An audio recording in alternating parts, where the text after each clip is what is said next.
Hey friend, and welcome back to the Alex Makes VR podcast. In today's episode, I want to dive into the subject of company and product names. I've been getting loads of questions or loads of messages in general about this recently. Everything from what should I call my company or product? Do I need to know what the name is before I start? Should I build a website?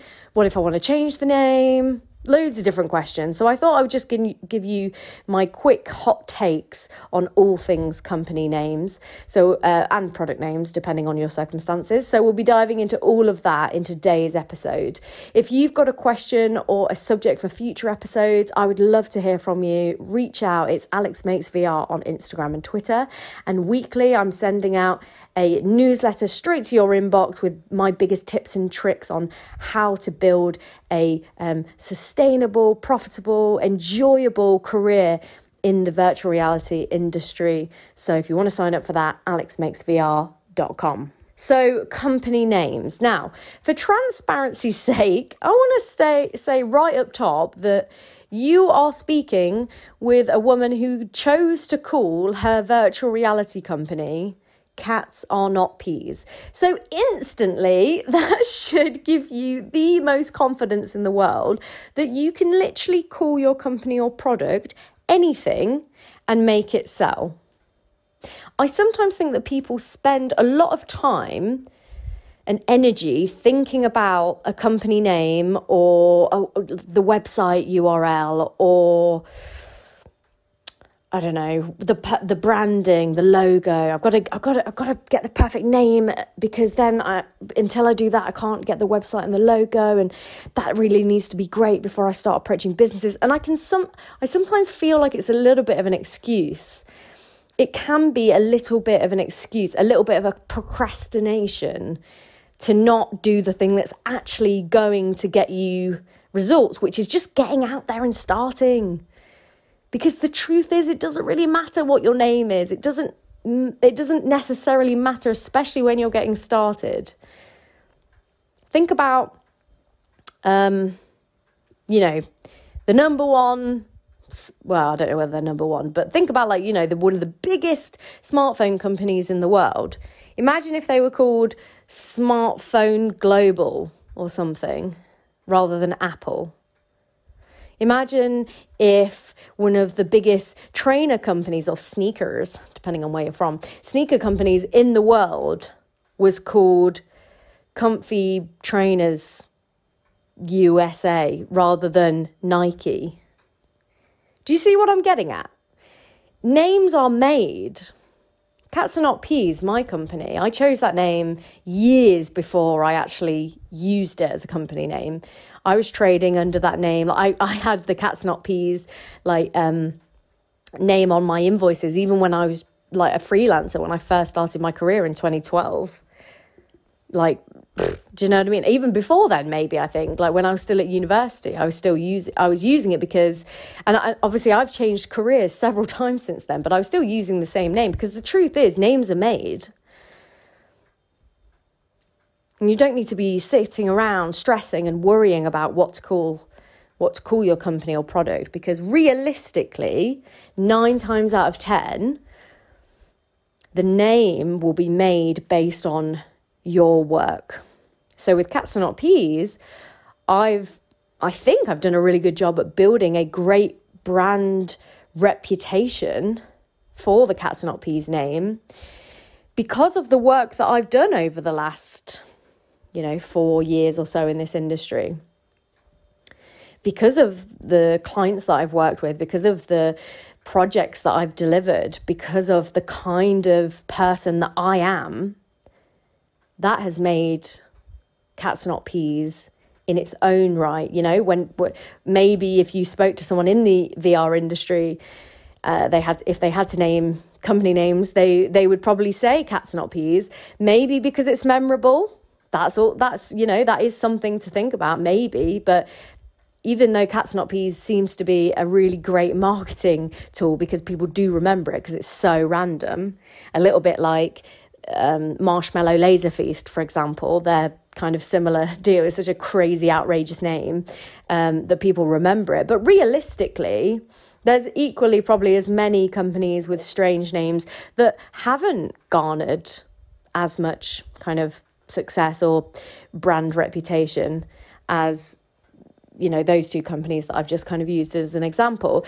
And that's proof, because actually it doesn't really matter what the company's called if you're not going out there getting work, if you're not going out there delivering on your promise to deliver high quality, valuable content, products, services to your clients. Does that make sense? So that's one argument for not really worrying about what to call your company. You definitely don't need to be sitting around, like literally pick something out of thin air and run with that. And then down the line, you can always change it. I picked a name, Cats and LPs, that I've loved for years, because now I could literally do anything. Like if I decided tomorrow to quit VR and go into selling cushions, I could literally keep the same name. Because it doesn't matter, because brands are made. And the joke is I could do both if I wanted to, right? Because I'm trying to think of an example, but you think of like Amazon, for example. At one point, Amazon was just a bookseller. They were just books. And now they're like an e-commerce juggernaut, arguably the biggest company in the world. I mean, I don't know whether that's factually true or not, but one of the biggest companies in the world for sure. And now they are doing like groceries, and now they are doing movies and original TV shows, and it's still Amazon. The name doesn't dictate what it is they do. So don't sit around worrying too much about what the name is, especially if you're just getting started. You can operate under your own name. You know, work under your own name until you decide not to. Or don't. Or start with a company name and then, you know, revert to using your own name if you don't like the name, or change the name. It genuinely doesn't matter.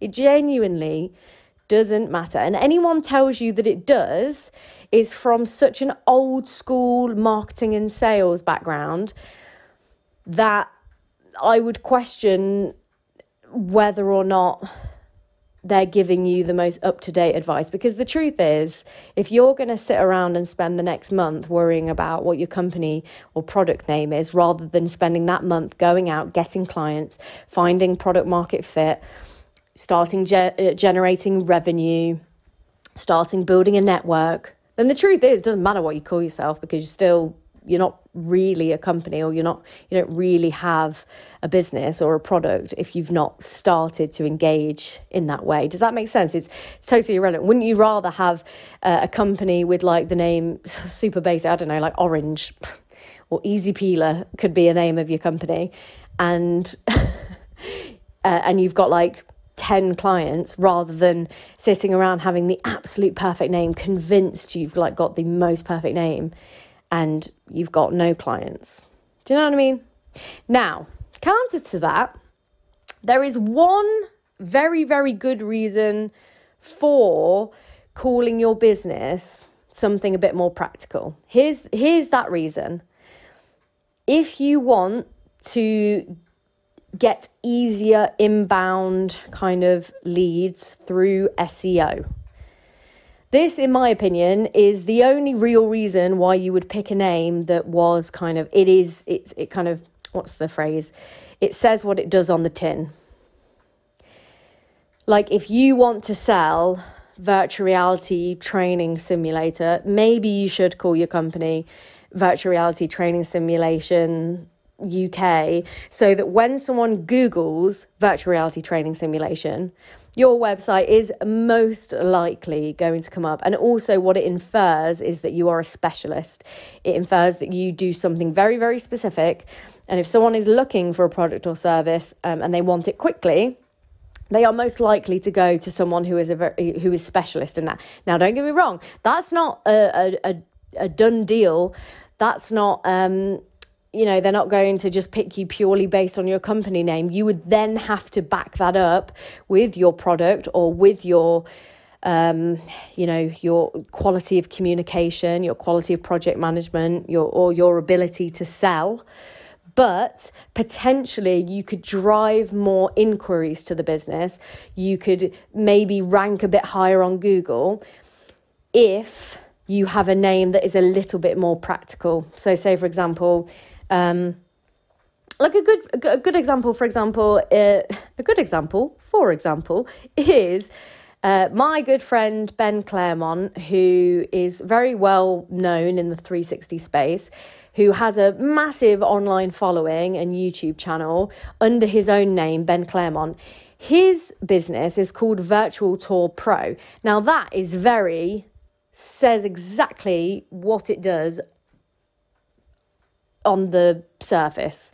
Like that in a nutshell is so specific and so it's really good branding, because ultimately he's trying to reach an audience that might be looking for that product. So if you want to become a virtual tour professional, chances are you're going to see a company called Virtual Tour Pro, or you're going to see a product called Virtual Tour Pro, and you're going to instantly be like, oh yeah, that seems like that fits what I want.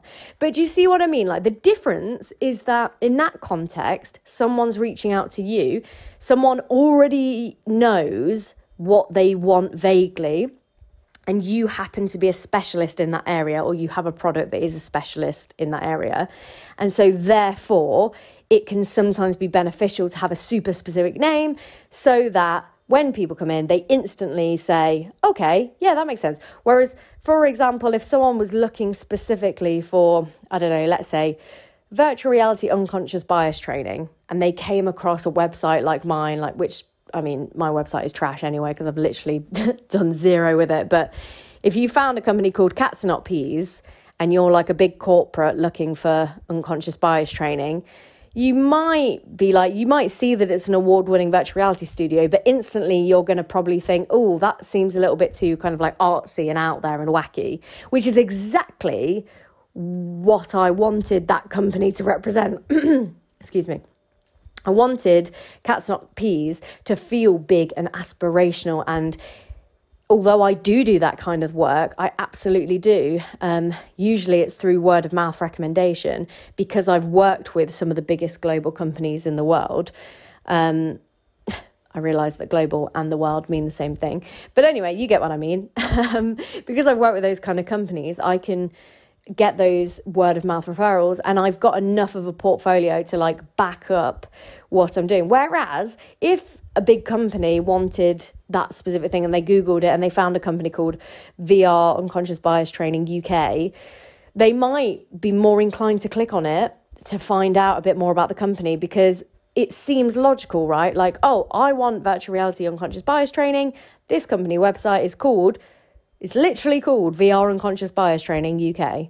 I'm based in the UK and I want that product. So I'm going to click on that to see what they're offering. And then if it's a good fit, if it looks like the product that they're selling is really specifically perfect for their needs, then they're more likely to make an inquiry. Does that make sense? So potentially using a very specific name can have benefits long term from an SEO point of view and from an inbound inquiry.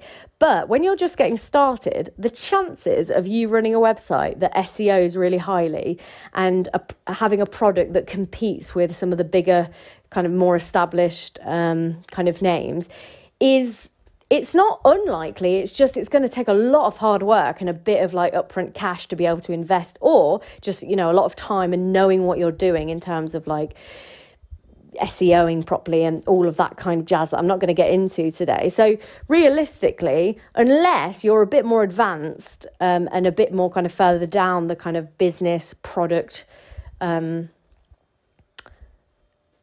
journey, I wouldn't worry too much. I would literally get out there, start making connections, start getting clients, start getting work, start getting a portfolio, and then down the line, if you want to specialize, or even, this is a good one, I actually had a kind of a client in a former life, in my kind of in-between TV and finding VR phase. I basically worked for a company who actually they were one big umbrella company. I won't use the name just in case this isn't common knowledge, because I don't actually know whether people know this. But they then had 4 other websites that were very specific to what they did.